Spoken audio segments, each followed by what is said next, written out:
I've spent much of my working life trying to film big cats. I've watched them in the wild and analysed the footage in the editing room, which has given me a real insight into their behaviour. Today, we can see these amazing predators on our screens anytime we choose.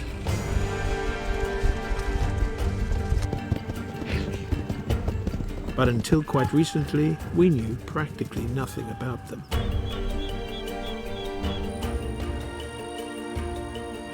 Big cats are normally shy and very secretive. Today, their populations are shrinking fast. But now we have the means to view them in more detail than ever. And learn the intricacies of their lives.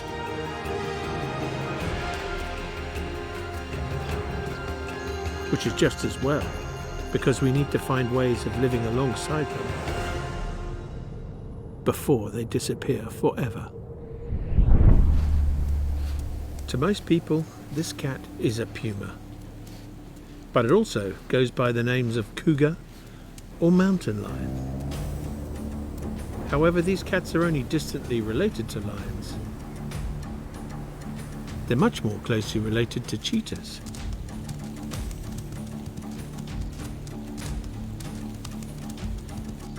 And while pumas are often found in mountains, they're just as at home in the lowlands.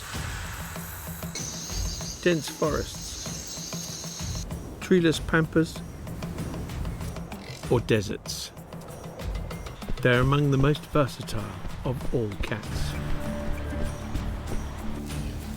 But just because they're widespread, adaptable, and found over most of the Americas, doesn't mean they're easy to see.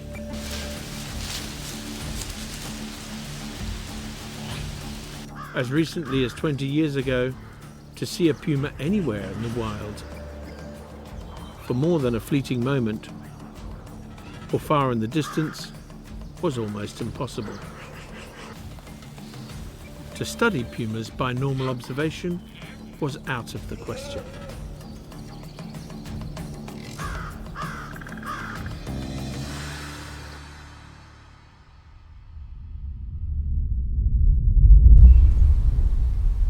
For centuries, the puma kept its secrets mostly to itself. But recently, a few dedicated scientists and filmmakers, along with modern technology such as camera traps, have allowed us to crack the hardest of nuts: observing pumas in the wild.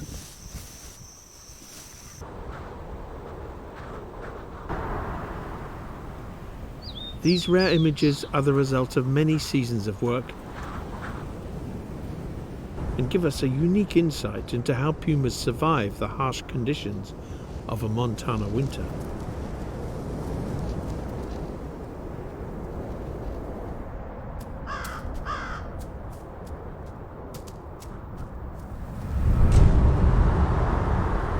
Casey Anderson has spent years trying to get close to pumas, and his efforts have paid off. This is Mama Mo and her cubs.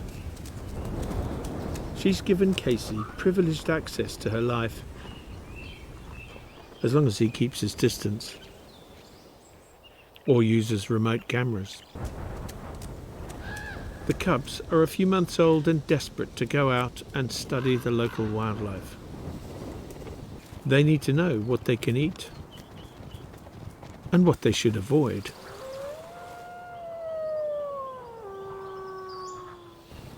Elk tend to stay away from places where pumas can hide if they possibly can. Bighorn sheep are an option, but are also agile and fast on rocky slopes. Pumas are above all else deer hunters. Here in Montana they have white-tailed deer,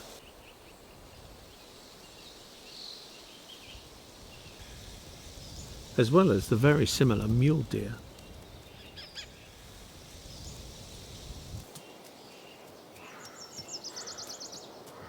Mama Mo likes to hunt at dusk.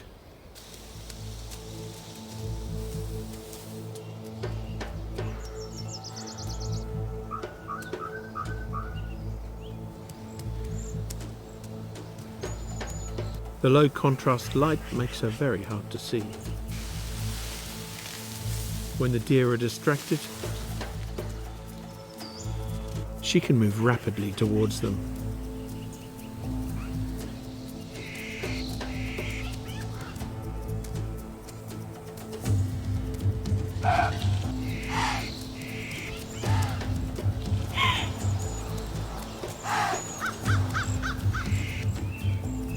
This time, the white-tailed deer escape, and the mule deer wasn't so lucky.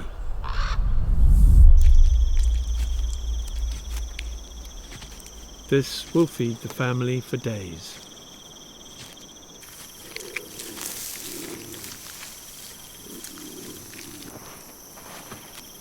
Typically, pumas don't leave a kill until everything has gone.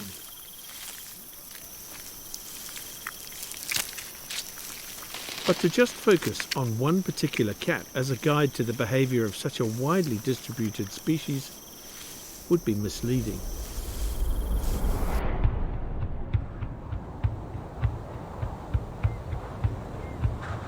In the far south of South America, in Chile's Torres del Paine National Park, deer are rare. And pumas hunt a very different kind of animal. The guanaco, a member of the camel family. Here, there are no wolves or other predators, and the pumas can relax in the open. This is a world they can claim as their own. As a testament to their success, there are plenty of giant scavengers whose very existence depends on the cats. These are condors, the biggest vultures in the world. For me, as a naturalist, this is an interesting situation. The guanaco is one of the few camel species that survived the Ice Age extinctions. But this open country grazer wouldn't have been on the menu for pumas in the Ice Age, because once wolves lived here too. Today, the adaptable puma has found a way of surviving on treeless grasslands. A mother can take her cubs into open country in a way that her northern cousins could only dream of.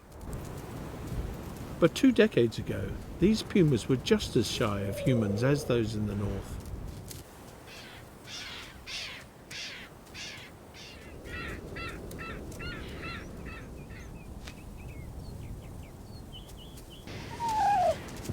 Gradually, the pumas of Torres del Paine have become more and more visible.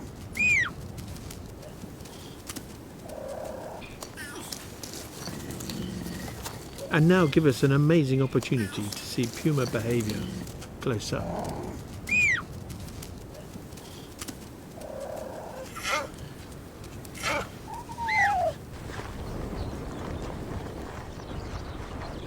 We came here at the suggestion of filmmaker Christian Munoz,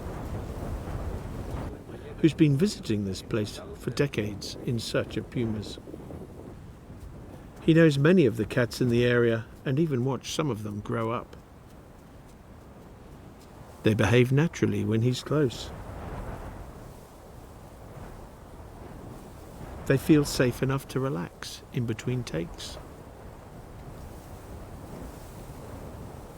Since I came the first time back in the 80s, it wasn't almost impossible to spot a puma. I mean, you can see it, at the top of the hill, and they run away.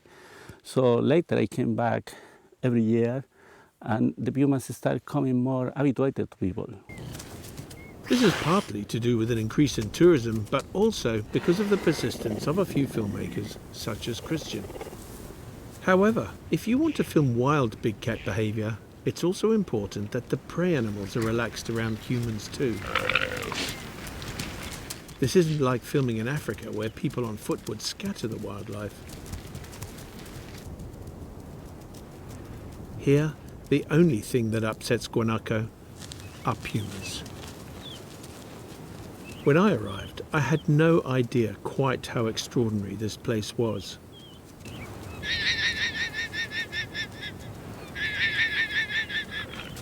I was amazed that, having spent months waiting for pumas in other parts of the world, how tolerant these cats were. What I didn't realise is that they had a whole lot more tolerance in store for all of us.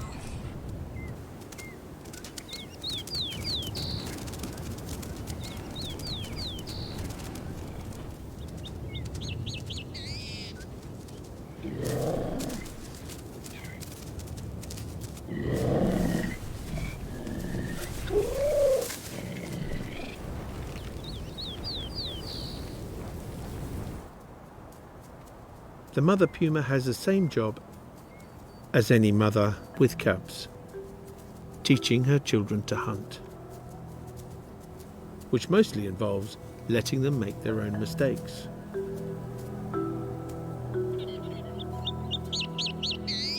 In this open country, a herd is no good. They're far too aware. They need a straggler to practice on. Their mother leads the way.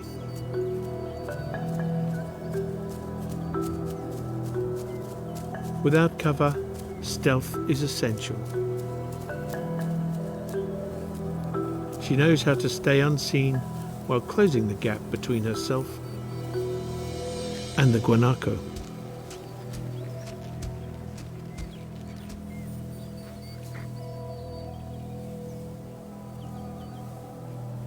The cubs are keen students and try to copy their mother by creeping after her.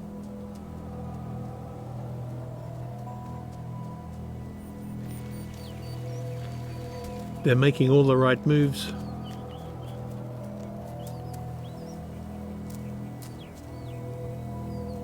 But I've yet to realize they're supposed to be invisible.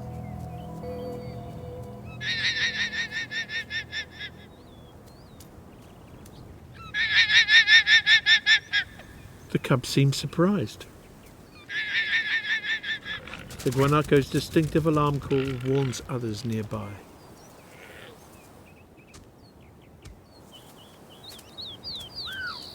To the casual observer, this may look like a failed hunt, but in truth it was a valuable lesson for the cubs on the importance of stealth. They'll need at least another year before they're skilled enough to get anywhere near a guanaco. The stragglers find their way back to the herd.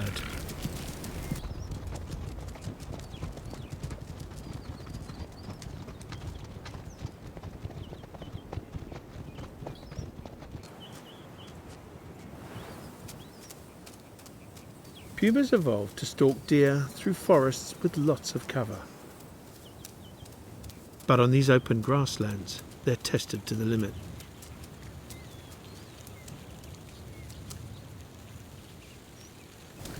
Guanaco have long necks and sharp eyes. But at night, their vision is less useful. As darkness falls, the guanacos always move to a new location.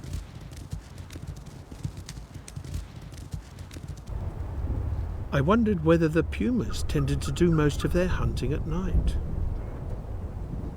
With ultra-sensitive night cameras, we have a chance to see what happens. Like deer and antelope in other parts of the world, the guanacos often gather in open places. And as it gets darker, they all sit down for the night. They stay still and completely silent.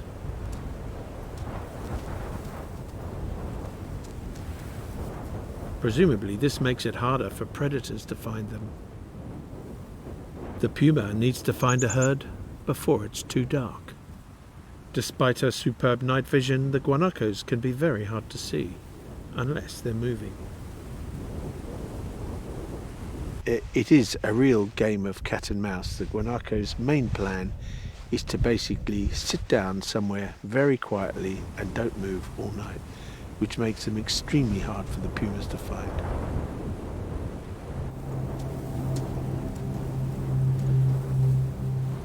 To help us see what's going on, we also have infrared and thermal cameras.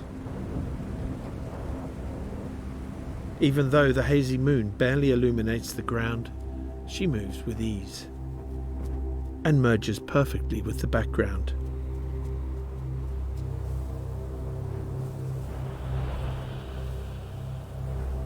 Until she reveals herself against the sky.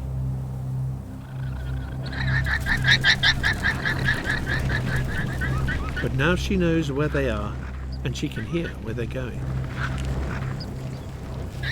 Towards a great collection of nervous guanaco by a lake.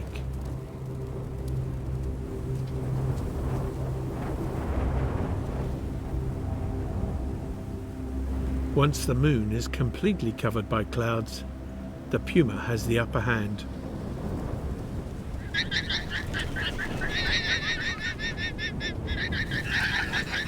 In the darkness, the guanacos are too scared to run far, and she can take her time.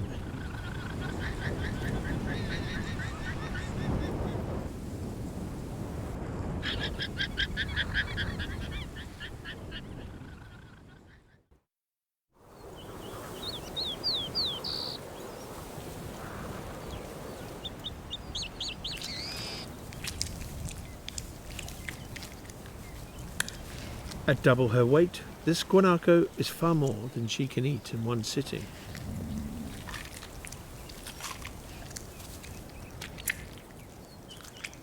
But she does intend to keep the prize all to herself. So when she's had enough, she attempts to conceal it from scavengers. And there are plenty about. If the condors spot it, they would finish it in 20 minutes.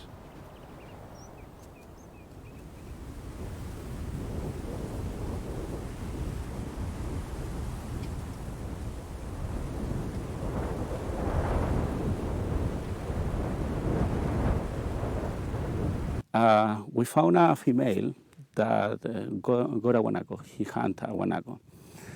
She ate a little of the guanaco. She moved to a rock close by the rock. She slept there for a few hours.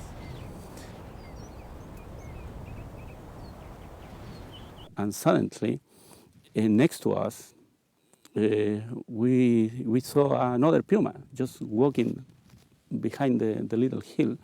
What happened now was very intense.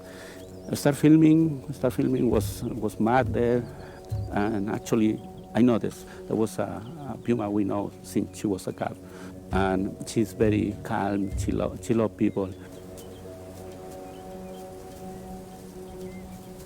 So she started walking towards to us, and behind her came a male. She was with a male, with a boyfriend, and the male also did the same thing. He was a huge male, a very big animal.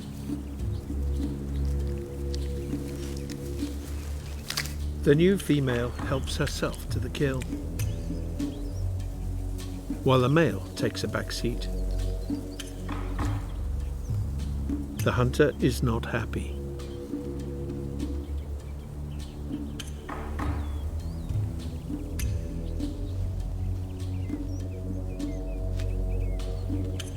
She comes to investigate the intruders, both of them older and more experienced than herself.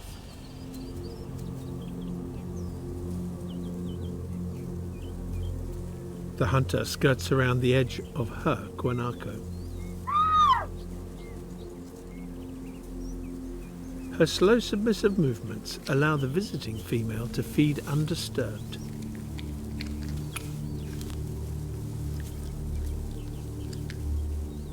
A blink and a look away demonstrate the hunter has no aggressive intentions. The hunter waits.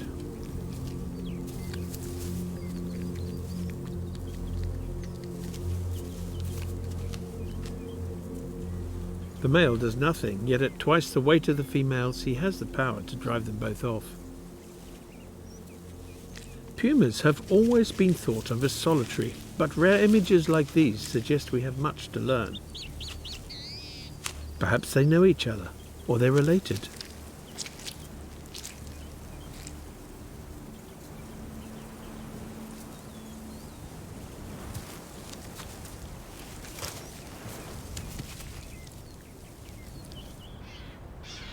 A few hundred meters away, there are more pumas. A mother and her 3 almost full-grown cubs are taking a keen interest. Later, I don't know how many minutes. It was so intense the moment that everything happened so fast that we saw the mother with the 3 cubs just coming into the place again, and they just walk faster. They checked the camera trap before we've even had time to set it up. These cats are taking the idea of being comfortable with people a bit further than any of us were expecting.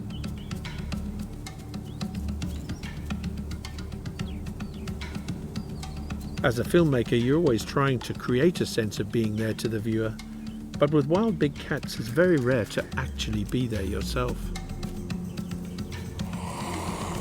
And they get to the kill, they start just kind of not fight with our female, 5-year-old female. We call her the sister, and something like telling her, just give me space. I want to eat, and I don't want you close by. So they started just making some faces and noises, and there's a kind of fighting between them, and until the male just get up.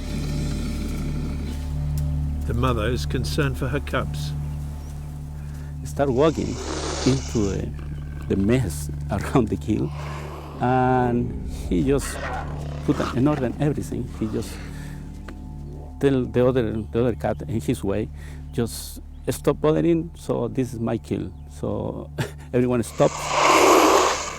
The curious cub stands his ground.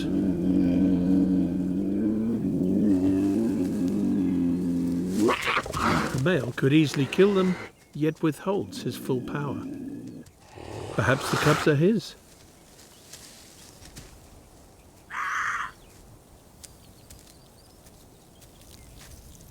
To make his point clear, he scent marks the ground and then lets the family feed.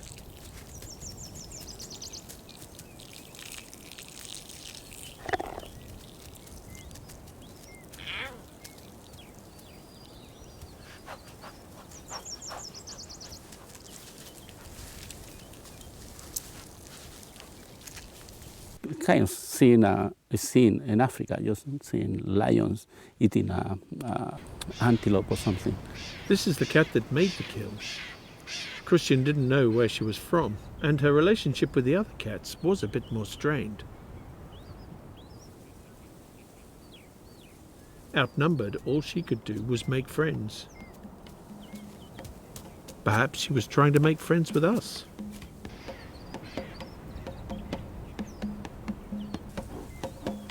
I was hoping for intimate images. I wasn't expecting it to be quite this intimate.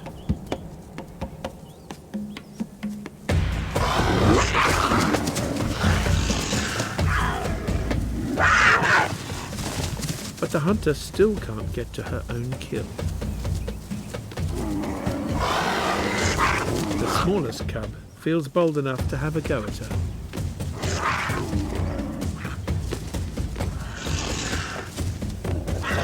The hunter doesn't retaliate. She just gives the cub a clout to show that she could.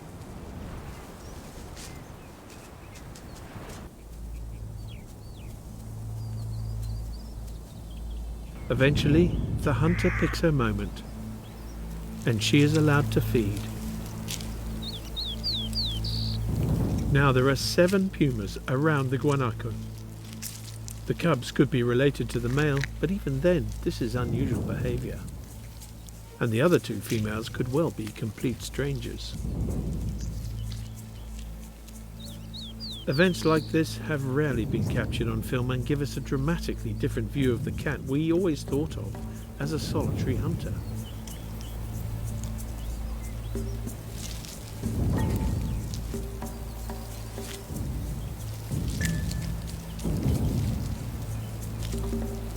Is this new behavior, or are pumas just returning to the way they once lived?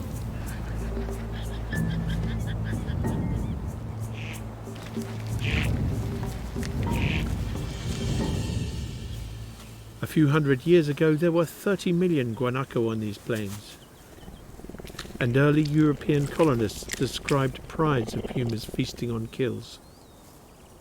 Before they hunted out the guanaco herds, the puma's prey.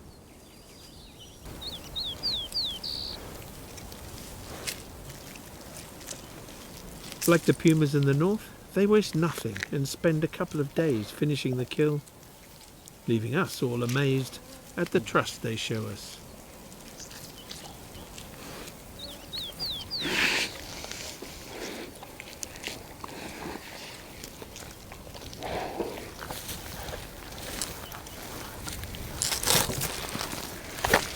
I love the way they reframe the camera trap shot to get us closer still to this normally elusive cat.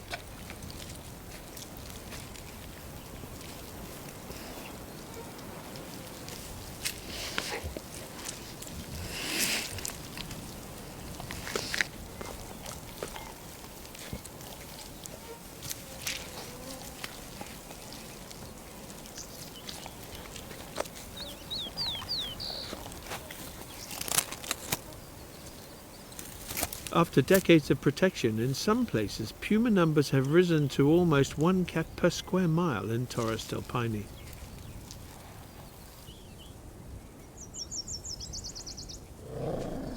This is off the scale in terms of modern big cat density, but it could be closer to that of pre-colonial times.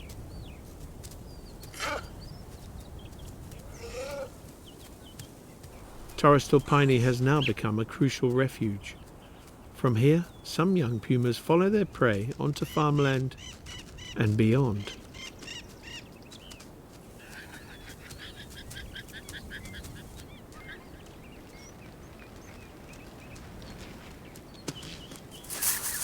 Genetics have shown that 10,000 years ago, pumas almost became extinct